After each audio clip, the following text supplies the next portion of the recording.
This is how to start and stop your car. When the approach to unlock function is enabled, the vehicle is automatically unlocked when approached with a key, and the handles automatically pop out.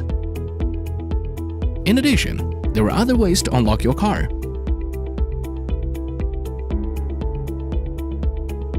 Get into the car and press the brake pedal. The seat will automatically move to the preset position. Fasten the seat belt.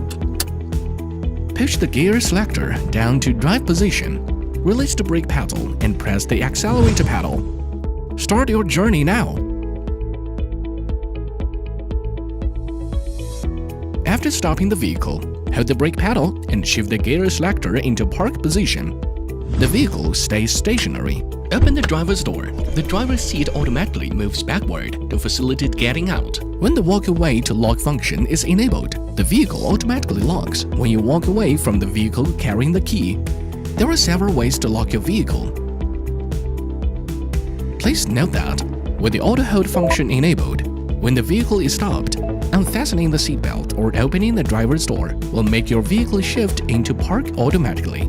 If the auto hold function is not enabled, when the vehicle is stopped, unfastening the seatbelt and opening the driver's door makes the vehicle automatically shift into park.